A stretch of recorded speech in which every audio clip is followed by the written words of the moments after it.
प्राचीन भारतीय इतिहास को जानने के स्रोत। प्राचीन भारतीय इतिहास के जानने के स्रोतों को हम कई भागों में बांट सकते हैं। इनमें से प्रमुख है साहित्यिक स्रोत। साहित्यिक स्रोत धार्मिक साहित्य, धर्मेंद्र साहित्य, विदेशी लेखक और उनका साहित्य, पुरातात्विक स्रोत।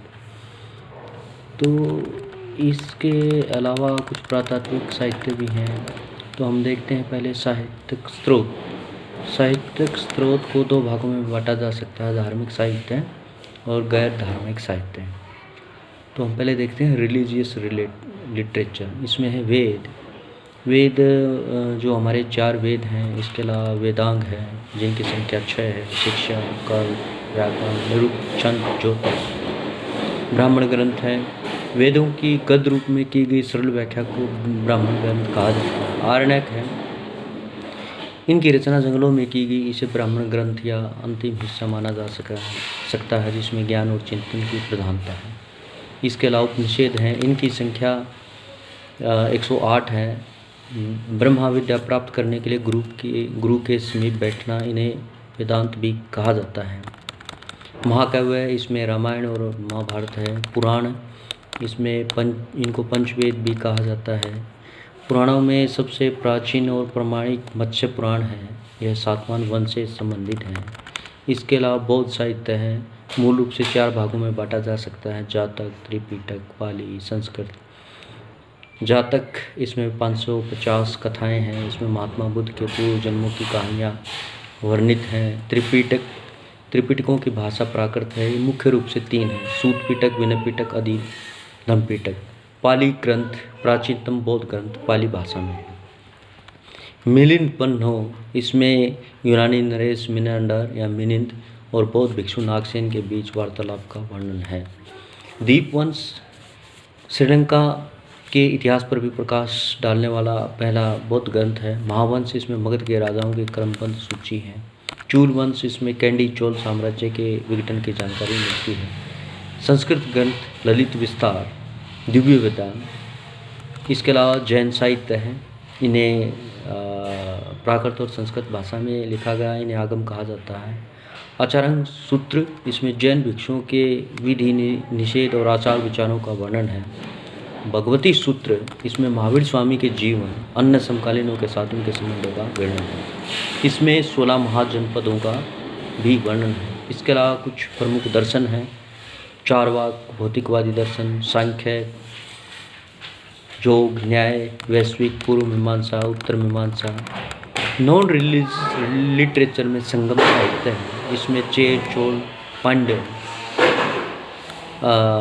राजाओं की कविताओं के माध्यम से जो इसमें कुछ कविताएं हैं। मनुस्मृति, इसमें भारतीय राजनीतिक, सामाजिक और धार्मिक स्थितियों की जानकारी मिलती है। इसमें विवाह के जो 8 प्रकार हैं उनका भी वर्णन मिलता है। नव विवाह, प्रतिलोम विवाह।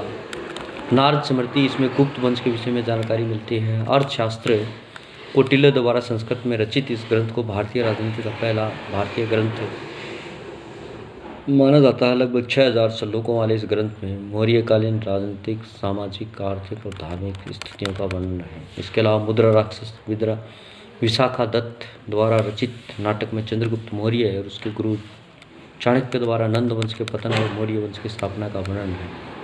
मालविघ्नामित्रम, हर्षचरित्र, राजतरंगिणी, मर्चकटिकदम, विक्रमदेव चरित्र, कीर्ति कौमुदी, अवंती सुंदरी कथा, अष्टाध्यायी पाणिनि द्वारा रचित।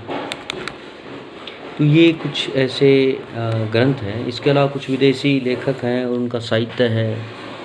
हेरोडोटस की पुस्तिका हिस्टोरिका, मैगनस की पुस्तिका इंडिका, डायमेकस, सीरियन नरेश एंटियोकस का राजदूत जो बिंदुसार के दरबार में आया था। डायनोसिस मिसनरेस टोलमी फिलेडेफस का राजदूत जो बिंदुसार के दरबार में आया था। पिलनी निचुल हिस्टोरिका, फाहियान जो चंद्रगुप्त विक्रमादित्य के दरबार में आया था। इस पुस्तक में भारत की राजनीतिक, सामाजिक स्थितियों का वर्णन किया। हेनशांग, इसे यात्रियों का राजकुमार भी कहा जाता है। सम्राट हर्षवर्धन के शासनकाल में भारत में आया। इसने नालंदा विश्वविद्यालय में अध्ययन और अध्यापन भी किया। इच्छिंग 670 ईस्वी के आसपास भारत के बिहार प्रदेश का भ्रमण किया। इसने भी नालंदा विश्वविद्यालय में अध्ययन किया। पुरातात्विक स्रोत हैं, मुद्राएं और सिक्के हैं।